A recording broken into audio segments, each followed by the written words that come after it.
오늘의 큐티 말씀은 사무엘하 3장 27절부터 39절입니다. 제목 복수에서 분열. 먼저 앞뒤 문맥을 살펴보겠습니다.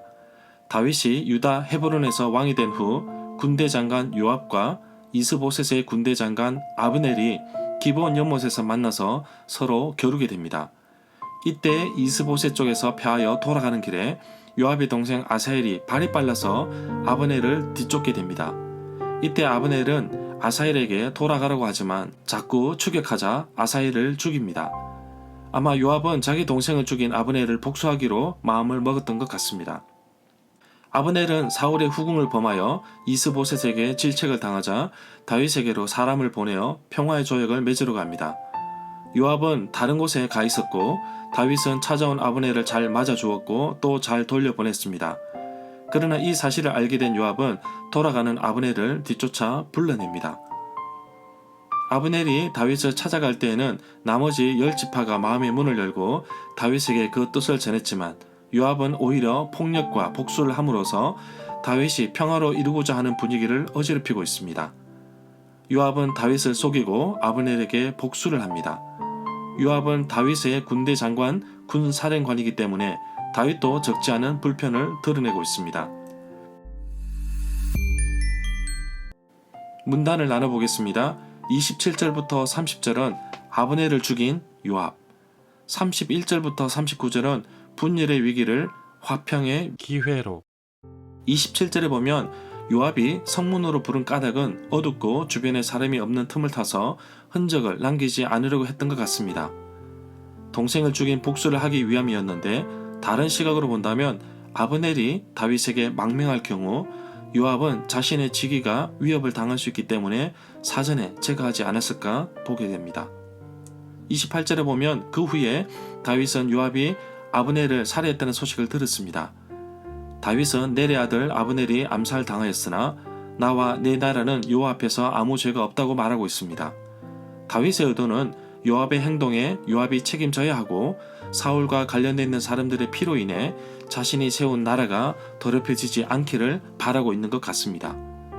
29절에 보면 요압의 복수는 요압과 그의 집안에게 책임이 돌아갈 것이라고 합니다.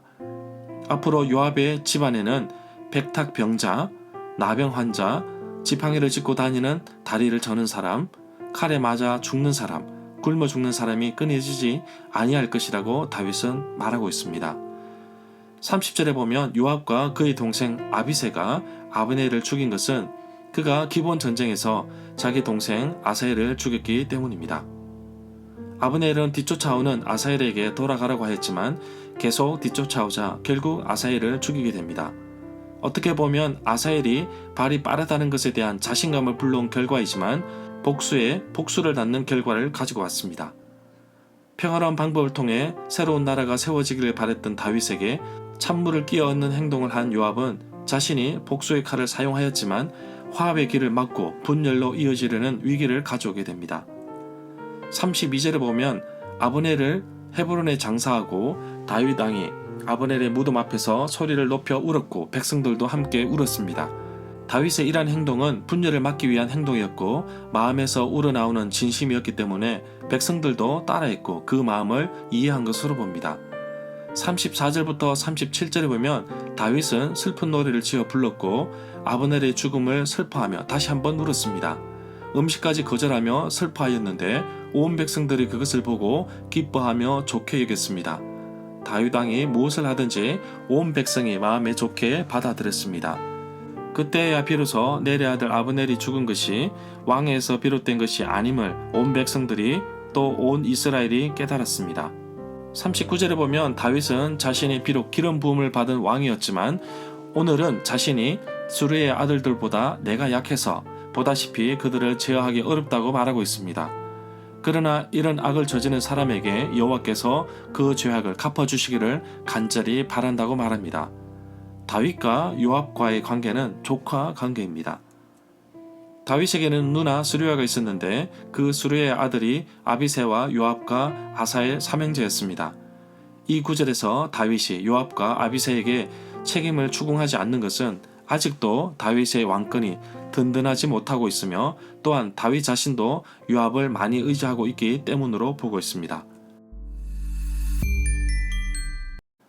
절마다 상세한 설명과 구절 해석, 그리고 핵심 내용과 중심 줄거리는 네이버 블로그에 올려져 있습니다. 내게 주시는 교훈입니다. 요압을 소개할 때에 스루의 아들로 기록하고 있습니다. 아버지의 이름보다 어머니의 이름이 항상 기록되어 있는 것은 스루야가 다윗의 누이 동생이기 때문입니다. 또한 요압은 다윗의 군사령관, 군대 장관으로서 적지 않은 영향력을 주고 있었습니다. 그런데 다윗의 생각과 요압의 생각은 달랐던 것 같습니다.